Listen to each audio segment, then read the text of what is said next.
What's going on, everybody? Welcome back to the channel. It's time to talk about GALA Games and this ongoing lawsuit between the two co-founders. And we're going to dive into this from many angles. I've been kind of researching and looking at the backstory, and there's been some light shed on GALA's token fork and their burn, all of that. The timing was kind of weird. So we're going to get into all these specifics. Let me just say this out of the gates. Number one, I'm still invested in GALA Games. Number two, the underlying fundamentals of GALA and their ecosystem and their plans for the gaming sector within blockchain, still brilliant.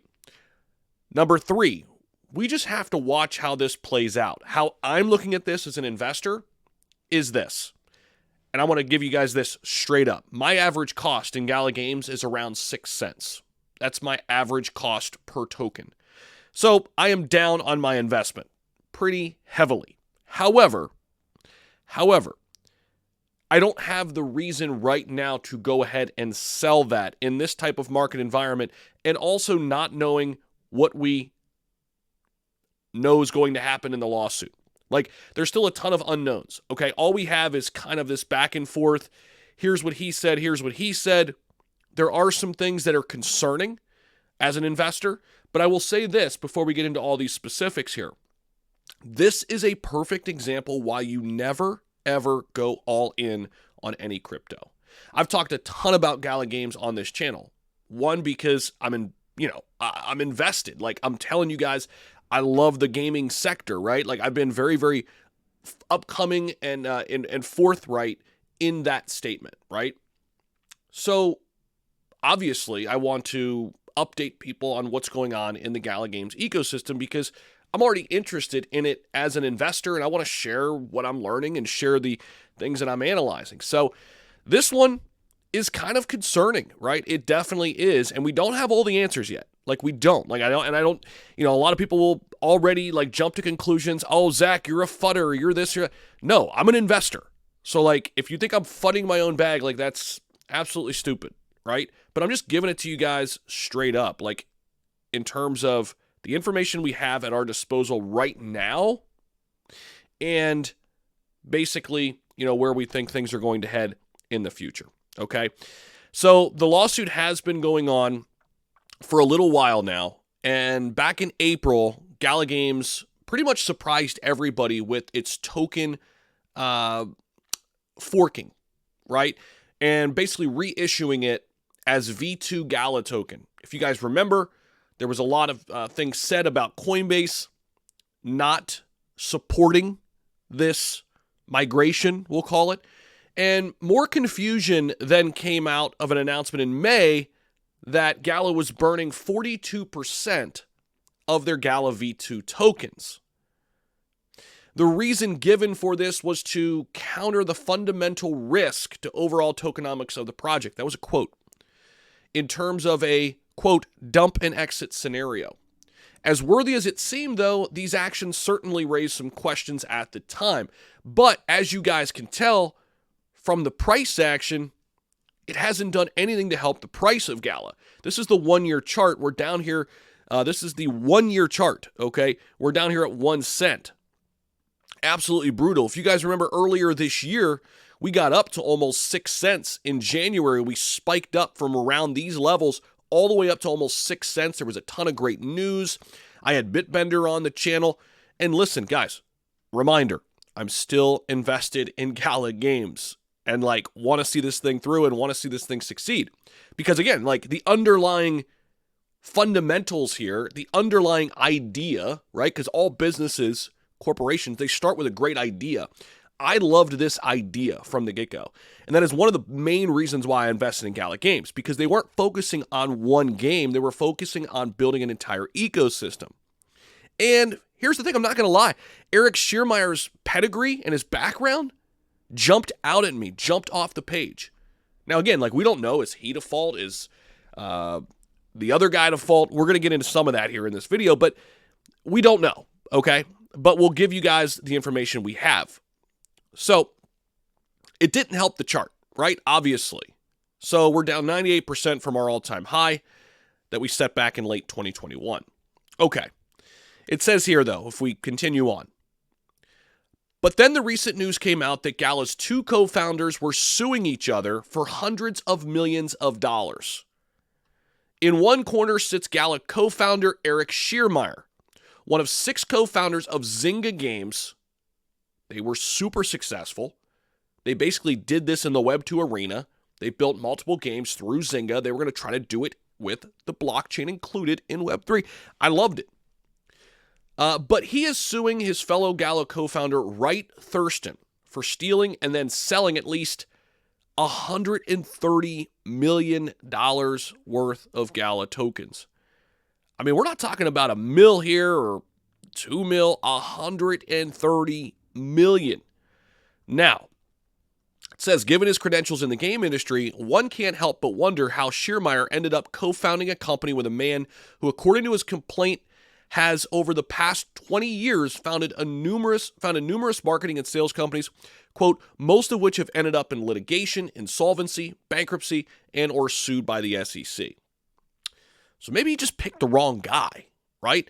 However, the SEC is currently suing Thurston for selling $18 million worth of tokens and nodes in the fraudulent Green blockchain project started back in 2018. Thurston also ran an unsuccessful Bitcoin mining company in 2017. Despite all this, Thurston was, until recently, GALA's chief blockchain officer. So this article makes it seem like Thurston's the bad guy, right? But did Schiermeier know this? Did he do his research on this guy? I don't know. I mean, again, speculating here. The court document notes, quote, Thurston is a person who comes across as earnest and convincing. He does favors for people. In online profile pictures, he often appears cuddling his wife. He calls himself a dedicated member of his community who frequently volunteers with his church. This persona has enabled him to fool many people, at least initially, and he has enriched himself through his pattern of deception.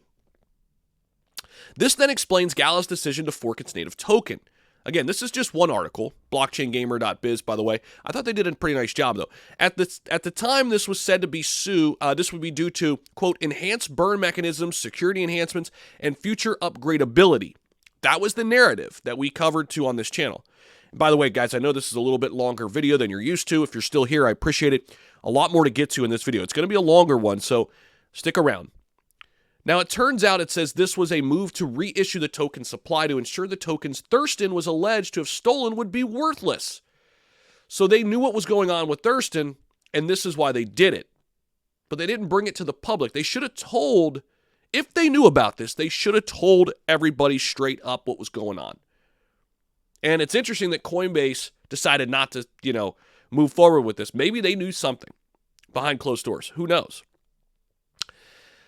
Furthermore, Thurston, on the other hand, has a very different view on the matter. His countersuit alleges Schiermeier enriched himself to the detriment of GALA Games as a company and Thurston as a co-owner in terms of the way Schiermeier controlled various assets. So again, it's a he said. For example, he's alleged to have started various new subsidiaries and decided to reissue the GALA token and burn large quantities of it without seeking wider approval.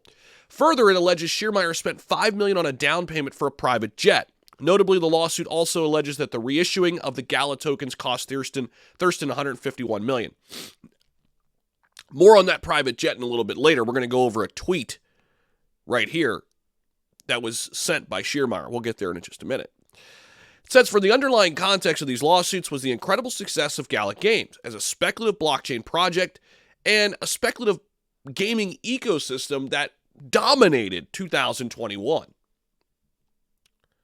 It was the best performing gaming play back in the day, right? It had a market cap over $4 billion at the time, at this peak right here, when GALA was soaring high in the 70-cent range. So, part of GALA's Web3 game portfolio, we mentioned Spider Tanks, Townstar. We've talked about these in the past, Poker Go, Champions Arena. They're all deployed on GALA's own blockchain.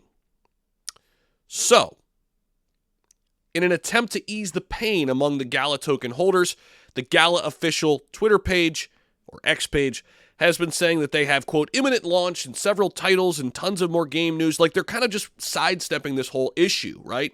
And it's hard because, on one hand, I'm like, holy shit, like, this is a shitstorm of a mess over here with these two co-owners, probably because of greed, Who knows who's at fault? We don't know yet. I'm not pointing the fingers. I don't know. And again, I'm still holding GALA tokens.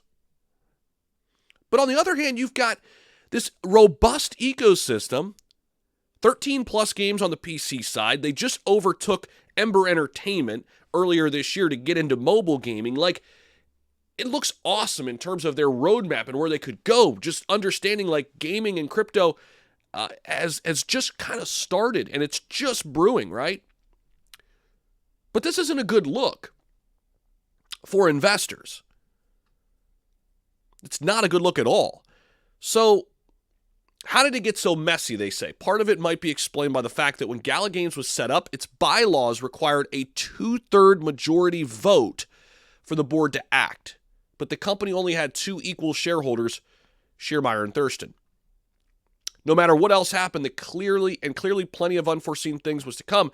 The seeds of its decline and fall were baked in from the beginning. And this article was by Jenny Jordan, again, over at blockchaingamer.biz. I thought it was a good breakdown, right? But now this right here, this is the tweet from Sher. Long tweet that he sent back in September. He's been very, very quiet since then, okay? And I think that's probably smart when you're going through a lawsuit, right? Like, what I hope has happened here, like, let me just say this before we get into this. What I hope has happened here, I hope it's Thurston. That, like, breached some contract, went against some whatever, right? And sold a bunch of tokens when he wasn't supposed to. He was the problem all along. Sher's clean and everything's good, right? And then we move on. Like, if that's the case, that'd be cool. Like, we got rid of the one bad guy in the company, this Thurston guy, who Sher trusted, and obviously shouldn't have, and then he's gone, right?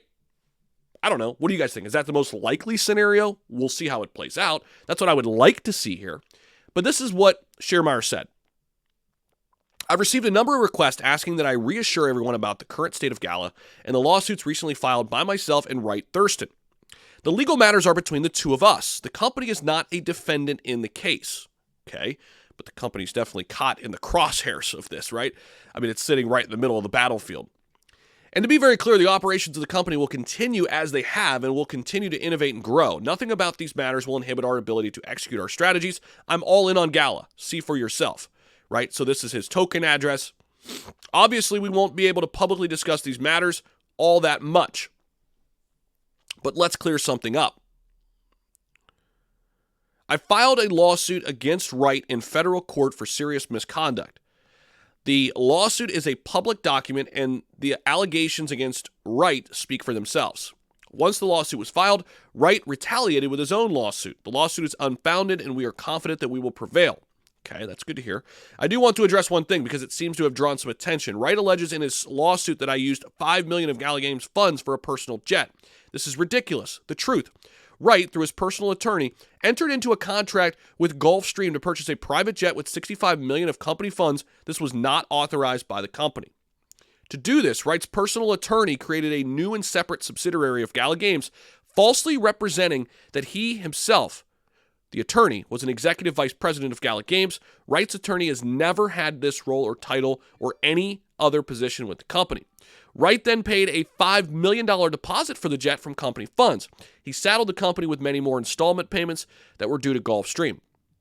The $5 million that he says I paid for the jet was one of the installment payments on the contract that he forced the company into.